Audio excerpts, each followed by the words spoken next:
오늘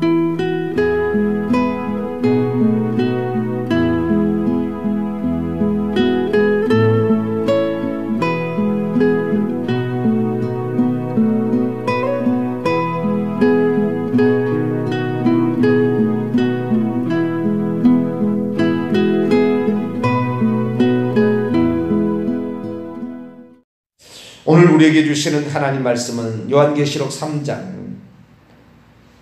5절 말씀입니다.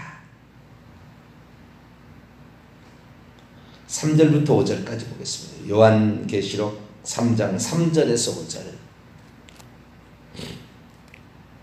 요한계시록 3장 3절에서 5절까지 말씀을 한 절씩 교독하시도록 합니다.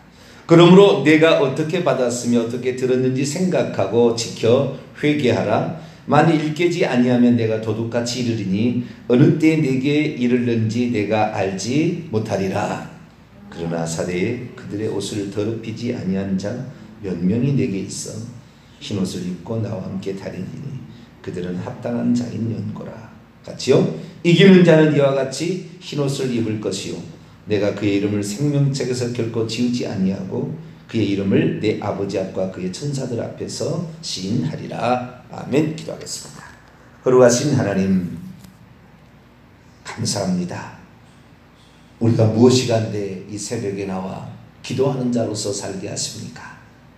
아버지 하나님, 우리가 무엇이 간데 깨어있는 자로서 살게 하시나이까? 오직 주님의 은혜요 저희들에게 맡겨진 사명이자 귀한 책임인 줄로 믿습니다. 아무나 새벽에 나와 기도할 수 있는 게 아니고 아무나 깨어있을 수 있는 게 아닙니다. 하나님, 우리의 영혼이 늘 깨어있게 하여 주시고 우리의 영혼이 주님을 바라보게 하시니 감사를 드립니다. 항상 하나님을 바라보게 하시고 깨어있는 자가 되게 도와 주옵소서. 우리 주 예수 그리스도의 이름으로 기도하옵나이다. 아멘. 할렐루야. 사대교회에 주시는 하나님 말씀 가운데 오늘은 심판대 앞에 섰을 때에 주님께서 그 사람 이름을 모른다고 한다, 신하지 않는다라는, 신해주지 않는다라고 말씀하시는데 의미가 무엇이고 또 어떤 경우에 이렇게 되는 것인가, 우리가 무엇을 준비 잘 해야 될 것인가, 이 부분에 관하여 함께 말씀을 나누고자 합니다. 주님께서 마지막 날 심판대 갔을 때 내가 너를 모른다, 그러면 낭패잖아요. 열심히 신앙생활을 자기가 한다고 했어요. 믿음 생활을 한 거지요. 그런데 심판대 앞에 갔더니 내가 너를 모르겠다. 주여, 제가 주의 종으로 얼마나 많이 설교했었고 얼마나 많이 성도들을 세미나를 하고 교육을 시키고 이렇게 했는데 주님 저를 모르다니요. 주님 무슨 소리입니까? 이렇게 말할 주의 종이 있을 거란 말이죠. 또 성도들로서 주님 제가 주일마다 빠진 적이 있어요? 나 그렇게 주일날 할 일이 많았는데도 나 주일 지킨다고 어디 여행도 제대로 못 가고 휴가도 제대로 못 가고 나 주일 지켜왔고 매번 내 11조 꼬박꼬박 떼어서 주님께 다 드렸고 내가 할 일, 해야 될 일들은 꼭 챙겨서 내가 했는데 주님 나를 모르시다니요. 이렇게 하면 낭패잖아요. 그런데 그런 일이 발생한다고 지금 말하고 있다. 참 이거 큰일 날 일이죠. 이런 일이. 사대교회가 그렇게 된다 이렇게 말하고 있다는 거죠. 내가 주님을 주님이 나를 모른다 그런다는 거예요. 나는 주님을 안다고 그러는데 주님은 나를 모른다. 심판대 앞에 갔을 때 이 낭패죠. 이걸 준비를 해야죠. 만약에 이것을 제대로 모르면 신앙생활 열심히 했다가 죽는 날 버림당하는 거죠. 죽는 날 지옥 가는 겁니다. 근데 문제는 뭐냐? 사대교회 성도들은 평판이 좋았다는 거예요. 당신 예수 믿는 사람, 당신 큰 교회 담임 목사, 당신 신학자, 우리 현대 신학의 아버지, 종교개혁의 지도자, 말을 들었다 이 말이죠. 그런데 모른다. 이게 사대교회는 사람들로부터는 인정을 받았어요. 살았다는 이름, 평판이 있었다 이 말이에요. 그 교회는 문제가 없는 것처럼, 정통신앙에 서 있기 때문에 아무 문제가 없는 것처럼 이렇게 보였는데, 사실은 주님 앞에 섰을 때 그때 모른다고 부인을 당하는, 저는 이런 경우가 사대교회 같은 경우는요, 7별을 쥐고 있다는 거 보니까 주의 종들이 이럴 확률이 엄청 많다고 봅니다. 주의 종들이 천국 가기 어려워요. 심판대 앞에 갔을 때 내가 너를 모른다 그랬다. 그러면 어떤 경우가 이런 경우가 생길 것이냐라는 거죠. 어떤 경우에 주님께서 내가 너를 모른다. 그래서 그날 부인을 당하고 그리고 지옥에 떨어진다 이 말이잖아요. 생명책 이름이 지어진다는 거니까 결국에. 그래서 우리가 어떤 사람이 되느냐가 아주 중요한 거예요. 우리가 어떤 사람이 중요한 건데, 자, 이 경우가 성경에 보게 되면은요, 주님께서 마지막 날 내가 너를 모르겠다라고 얘기한다는 경우가 3경우가 나와요. 우리 주님이 들려주신 얘기가 있어요. 공간복음서에 보면 우리 주님께서 내가 너를 모른다, 마지막 때 심판 때, 그런 경우가 3경우가 있습니다.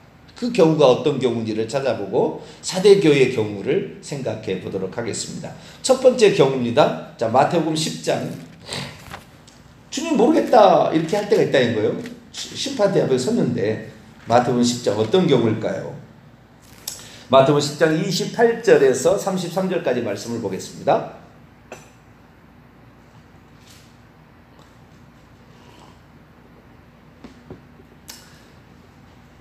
마태복음 10장 28절에 33절까지 말씀 보면, 몸은 죽어도 영혼은 능히 죽이지 못하는 자를 두려워하지 말고. 핍박자예요. 핍박자. 이 핍박자, 이건 17절부터 보면은 너희를 공의에 넘겨주겠고 회당에서 채찍질하고 총독들과 임금들 앞에 끌려가서 신문을 받고 이럴 때예요. 22절 보면은 내 이름으로 말미암아 모든 사람에게 미움을 막 받는 거예요. 그런데 이런 경우에 그런 나를 핍박하고 나에게 고통을 주는 내 신앙 때문에, 내 믿음 때문에, 예수 이름 때문에 죽임을 당할 위험성이 있어서, 그랬을 때에 몸과 영혼을 다 지옥에 멸하는 하나님을 두려워하지 아니하고 사람이 죽이려고 나를 핍박하는 사람을 두려워해서 주님을 모른다고 부인을 하는 거죠. 자, 32절 33절을 볼까요? 시작. 누구든지 사람 앞에서 나를 시인하면 나도 하늘에 계신 내 아버지 앞에서 그를 시인할 것이요, 누구든지 사람 앞에서 나를 부인하면 나도 하늘에 계신 내 아버지 앞에서 그를 부인하리라. 이게 그러니까 이 사람, 어떤 사람이 주님의 마지막 날 주님이 모른다고 하느냐? 핍박을 당할까봐, 핍박을 당해서 자기가 어려움을 당할까봐 주님을 모른다고 할 때가 있는 사람, 이 사람은 반드시 부인당해요, 주님께. 우리는 끝까지 어떠한 핍박 상황에서도 주님을 모른다고 하지 않게 되길 바랍니다. 우리나라에서 일제 신사 참배 때 그랬어요. 주님을 모른다. 인공시절에 한번 그랬습니다. 또 네? 공산당이 쳐들어왔을 때 전라남도 쪽에 갔더니요, 이 섬에 이 은중경 전사인가 무슨 전사님이 있는데, 거기 정확히 내가 이름은 무슨 전도사 있어요. 그런데 그 전도사님이 그 순교했던 이야기를 들어보니까 그 섬에 한 7,000명이 순교했던 거 아니에요. 공산당이 넘어와가지고. 예수님을 믿느냐 이것 때문에 해변에 끌고 와가지고요, 죽창으로 찔러 죽여요. 근데 그때 주님을 모른다 그랬다는 사람이 있고, 끝까지 주님을 모른다 하지 아니하고 나 예수 믿습니다 해서 죽어간 사람 7,000명 있었다는 거예요, 순교자가. 이게 전라도가 좀 지조가 있기는 좀 있나 봐요. 거기서는 그런 일이 있었다는 거예요. 제가 충격받았어요. 야, 그런 일이 있었구나. 그런 일이 있었구나. 그래서 우리가 첫 번째, 주님께서 나를 모른다고 할 경우는 뭐냐? 핍박이 두려워, 죽음이 두려워, 고통이 두려워 주님을 모른다고 한 사람은 결국엔 부인을 당하겠구나. 물론 회개를 철저히 하면은 다시 용서가 되겠지만, 그러나 주님을 부인하는 사람은 한 번 부인하면은요 또 모른다고 또 부인하게 돼 있어요. 조금만 그러면. 뭐 쉽게 또 다르게 표현하자면은요, 내가 예수 믿으면 잘 살 줄 알았는데 예수 믿어도 이 사람은 이제 우상숭배 이런 걸 계속 하고 있었을 거예요. 근데 영적인 걸 잘 모르니까 주님을 믿어도 온갖 질병과 가족들이 힘들구나. 에이, 하나님 없나 봐. 주님이 어디 있어? 이런 사람들도 결국에 부인을 당하지 않겠나. 그러다가도 하나님께서도 나오고. 이런 사람들은 위험하다. 그래서 첫 번째 경우인데요, 이 사대교인은 이런 경우는 아닌 것 같아요. 주님을 모른다고 했을 것 같지는 않아요. 내가 보니까 사대교인은 그런 경우가 아니에요. 그건 세 번째 경우입니다. 이제 두 번째 경우를 한번 볼까요? 두 번째 경우는 마태복음 7장에 나왔어요. 마태복음 7장에. 이 경우는 약간의 유사성은 있습니다만 정확하지는 않습니다. 7장 15절부터 나오는 글인데요. 거짓 선지자들을 삼가라. 저는 이 거짓 선지자들을 예전에는요 구약시대와 같은 개념으로 알았는데, 요한계시록 2장 3장에 AD 95년 6년경에도 거짓 선지자가 교회들이 있었다는 거죠. 발람 선지자, 이세벨 선지자. 그래서 이것은 사도를 대신하는 그 다음 직분자들입니다. 그냥 구약적인 선지자가 아니고 예수 그리스도, 오신 예수 그리스도가 누군지를 정확히 설명해주고 회개를 외치는 주의 종들. 그런데 그렇지 않는, 거꾸로 회개를 외치지 않는 주의 종이자 예수님이 누군지를 정확히 설명해주지 못합니다. 우상숭배도 괜찮다 얘기하는 그런 종들이죠. 이런 종들을 삼가라. 양의 옷을 입고 너에게 나눠 속에는 노략질하는 일이라. 그들의 열매로 그들을 알지니 가시나무에서 포도를 또는 엉겅퀴에서 무화과를 따겠느냐. 이와 같이 좋은 나무마다 아름다운 열매를 맺지 못하고 못된 나무가 나쁜 열매를 맺나니, 좋은 나무가 나쁜 열매를 맺을 수가 없고 못된 나무가 아름다운 열매를 맺을 수 없느니라. 아름다운 열매를 맺지 아니하는 나무마다 찍혀 불에 던져지느니라. 아름다운 열매가 아닌 나쁜 열매를 맺는 사람들은 유사성이 있죠. 여기 보니까. 왜? 너의 온전한 것을 하나도 내가, 사대교회 너의 온전한 것을 내가 하나도 발견할 수 없었다 라는 거하고, 여기에 아름다운 열매를 맺지 아니한다는 측면에 있어서는 유사성이 있습니다. 유사성이 있어요.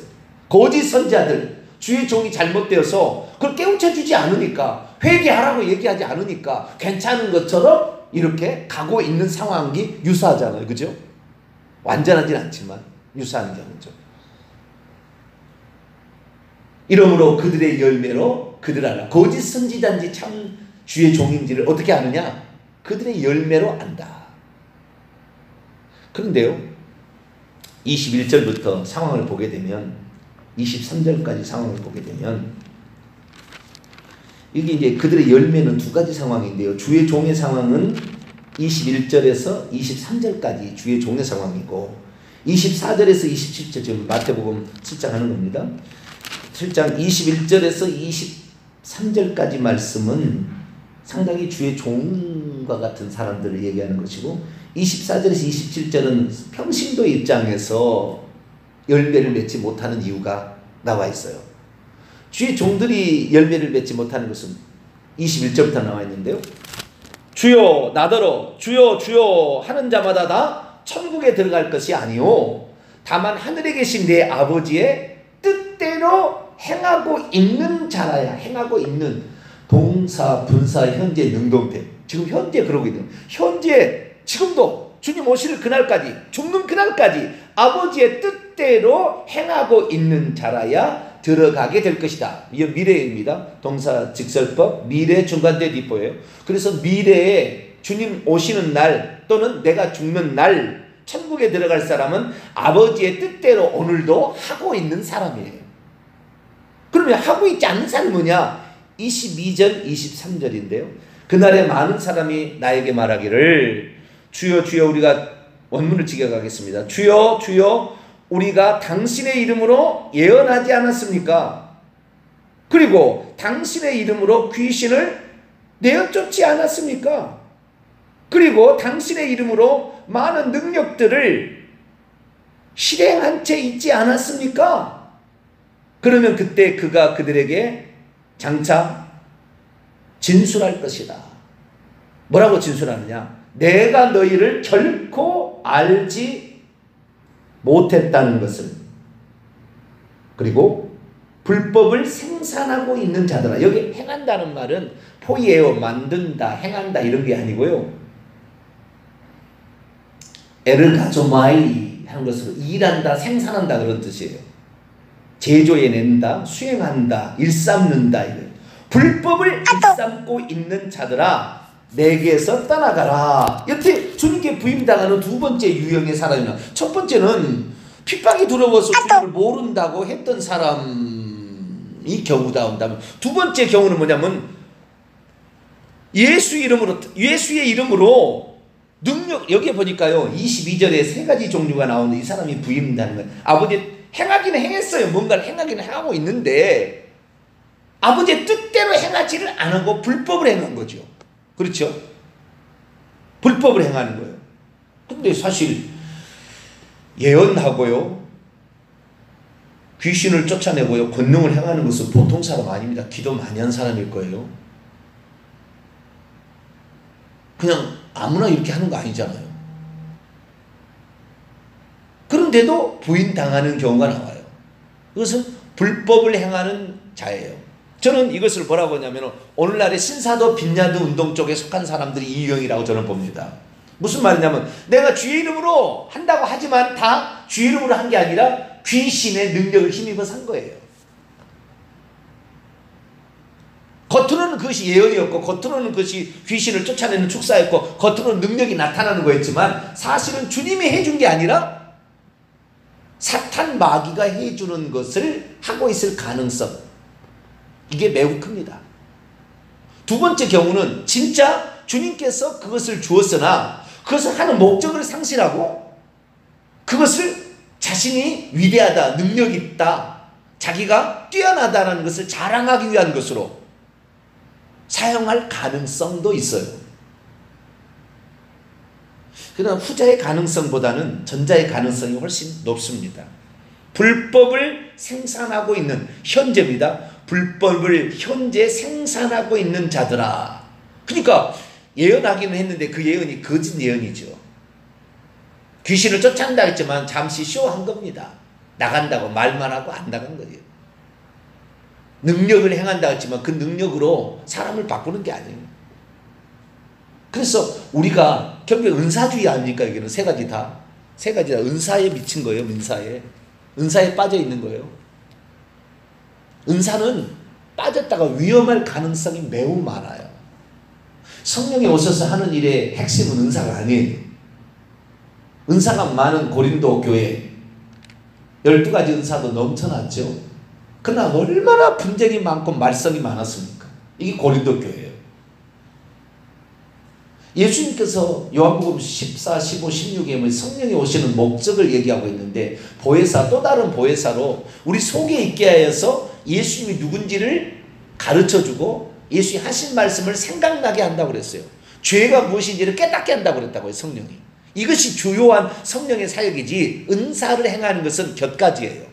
안 나타나는 것은 아니에요. 나타나는 경우 있지만 나타날수록 조심해야 되는 거예요. 은사를 가지고 있는 사람은 조심해야 돼요. 잘못 깜빡했다는 불법 행하다가 주님 오시는 날, 주님께 사는 날 부인당할 수 있어요. 나는 그런 경우를 많이 봤어요. 내 주변에 있는 사람들이 은사가 정말 죽은 사람도 살린 사람도 있었어요. 근데 이 은사를 안 하시더라고요. 안 하셔. 잘 안 사용해. 그리고 이 은사를 사용하는데 매우 조심하십니다. 매우 조심하십니다. 혹시나 누가 될까? 혹시나 거짓말을 예언하고 방언 통역하는 사람도 아주 조심해요. 왜? 내가 불법을 행하다가 주님께 부인당할 수 있다는 걸 정확히 알고 계시더라고요. 그런 사람들은 진짜 조심해요. 이 사람에게 예언할 수 있는 게 무조건 예언이 아니라고요. 하나님께 예언해야 하는데, 그러나 돈 갖고 가서 예언해달라고 하면 안 해줄 수는 없고, 그러니까 거짓말을 하는 거죠. 불법을 행하게 됩니다. 은사가 많이 나타나는. 그래서 은사는 너무 좋아할 건 아니다. 교회의 필요를 위해서 성령이 분량대로 나눠주시는 거지만, 그러나 은사에 너무 치중되면 위험성이 있다. 잘못하다가 자기가 마음에 우러나와 하든지 귀신을 힘입어서 하다가 주님 앞에 서는 날 부인당할 수가 있다라는 것입니다. 그러나 평신도 입장에서는 24절 25절 보면은 이 말을 듣고 행하지 않고 있는 자예요. 그러니까 이건 지금 사대교회의 전자의 경우죠. 사대교회가 부인당하는 두 가지가 있었죠. 그 행위에 온전한 것이 하나도 없다. 또 하나는 더럽혀진 것을 그대로 더럽혀진 옷을 계속 입고 있었다. 이것 때문에 결국에 부인당하는 거 아닙니까? 그렇죠? 회개치 않았다는 거 아니에요? 그런데 이 사람들이 예언하고 귀신을 축사하고 본능을 행하고 있는데 자신이 잘못하고 있다는 것을 과연 깨달았을까? 나는 못 깨달았다고 봅니다. 끝까지. 그럴 경우가 많다고 생각이 됩니다. 그래서 우리가 하나님 말씀을 들었으면 그것을 지켜가는 이 중요한, 회개하라. 그러면 회개하는 겁니다. 할렐루야. 순종하라. 순종하는, 헌신하라. 아멘. 기도하라. 아멘. 전도하라. 아멘. 이렇게 해보는 게 중요한 것 같아요. 해보는 게. 평신도 입장에서는 주의 종들은 잘 가르쳐야 되고요.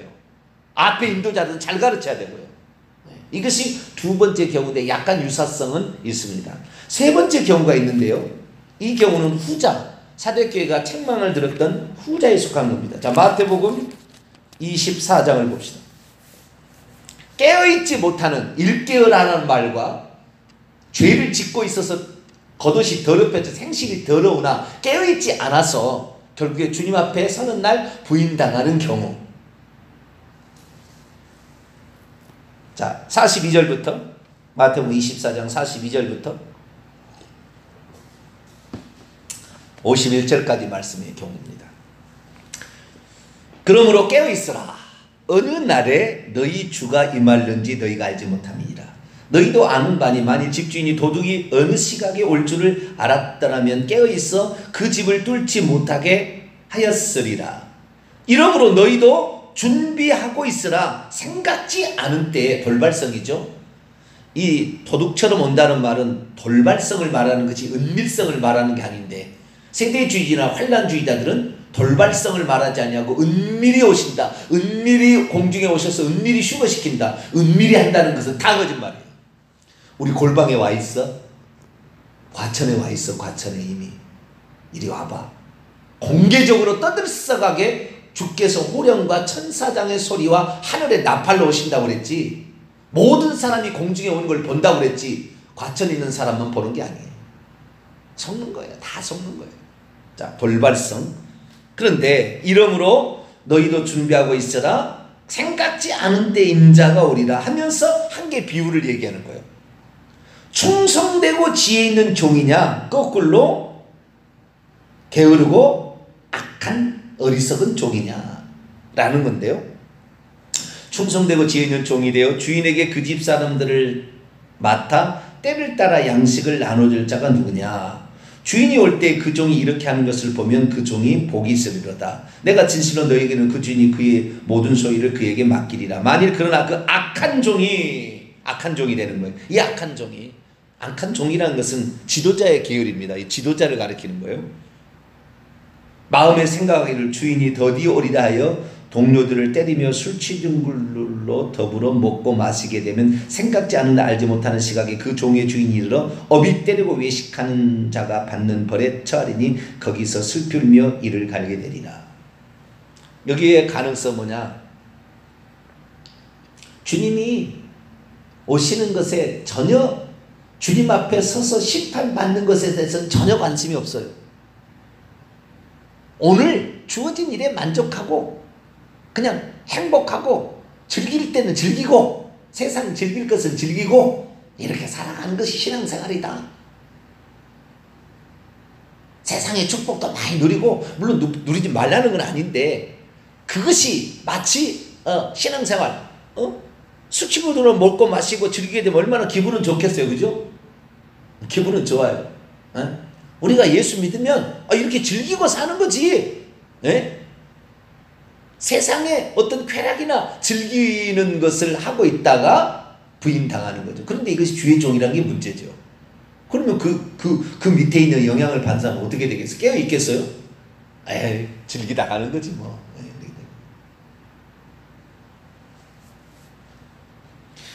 다시 사대기에 넘어옵니다. 요한계시록 3장 2절, 너는 깨어있어 그 남은 것을, 죽어가고 있는 남은 것을 굳건하게 하라. 왜냐하면 내 하나님 앞에 내 행위가 온전한 것을 찾지 못했다. 이 사대교회는 특별한 경우예요. 주님을 부인한 것은 같지는 않아요. 이 주의 종이나 성도들이. 그런데도 부인을 당합니다. 핍박의 상황이 이 교회는 없어요. 서문화교회는 핍박의 상황이 막 있었는데 핍박의 상황은 없어요. 핍박의 상황이 없는데 어떻게 되냐? 깨어있지 않은 거예요. 그냥 좋은 게 좋은 거지. 우리의 삶에 선한 아름다운 열매가 나타나지 않는데도 예수만 믿으면 됐지, 뭘 그런 것 갖고 그래, 걱정하지 말아, 천국 다 가. 하나님이 이 예정하지 않았으면 어떻게 예수 믿겠어? 자, 예수 믿게 됐으니까 다 천국 가는 거야. 선한 열매 없어도 걱정하지 말아. 이렇게 지금 하고 있는 거잖아요.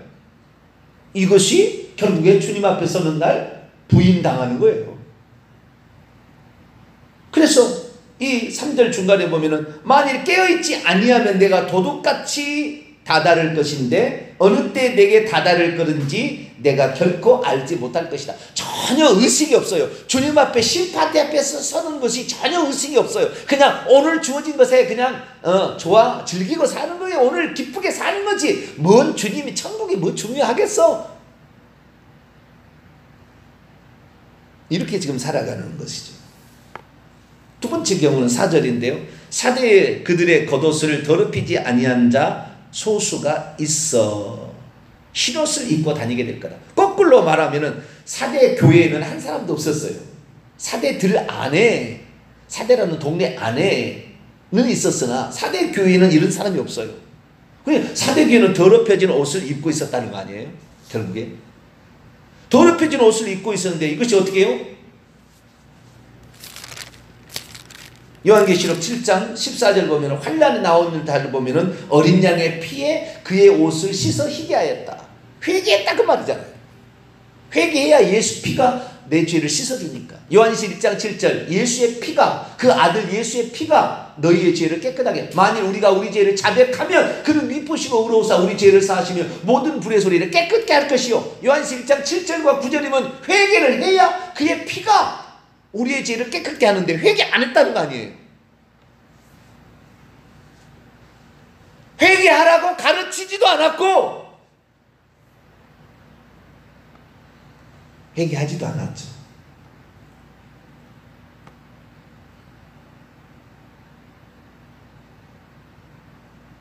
회개하라는 말을 듣는 것 자체가 우리는 복 중의 복입니다. 할렐루야. 누가 나에게 회개하라. 거짓 선지자와 참 선지자의 차이점 뭐예요? 회개를 외치는 종이냐 아니냐 차이. 예수님이 누군지 정확히 가르쳐주냐, 예수님이 누군지를 정확히 안 가르쳐줘요. 이것이 참 선지자와 거짓 선지자의 차이인데요. 말세는 참 어려워요. 그래서 정말 우리가 깨어있지 않고 있으면은 금방 그냥 빠져버릴 거예요.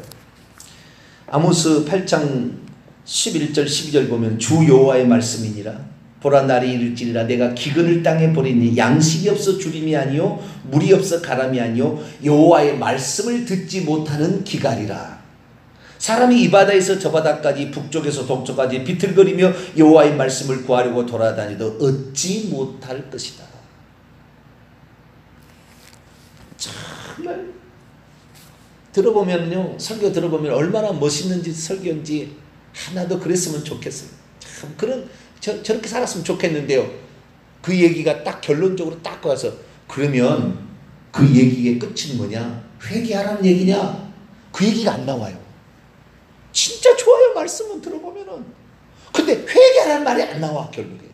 예수님이 누군지 얘기 안 해요. 예수님 없이도 할 얘기를 많이 하고 있어요. 예수님이 안 들어가 거기에. 예수님 없이도 얼마든지 우리가 복지도 하고요, 상담도 하고요, 뭐 수많은 일들이 있는 예수 없이 할 수 있는 이야기들이 세상에 무슨 누가 이랬다 누가 했다 이걸 다 설명해 주면서 세상적인 방법을 그냥 늘어놨는데 들으면은 야, 이 부부관계 참 좋아지겠네. 이 얘기를 들으면 야, 부모와 자녀 관계 참 좋아지겠네. 이 얘기 들으면. 그런데 거기에 예수가 없어요.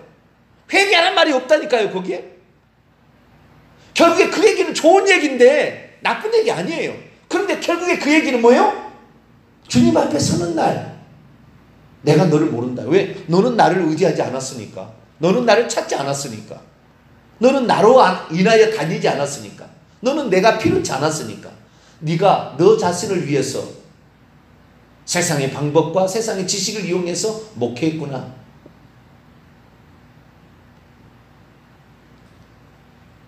은근히 세상 것을 자랑해주고 돈 잘 쓰는 것을 자랑해주고 막 자랑해줘서 너도 그런 게 취해서 같이 그렇게 하지 않았느냐?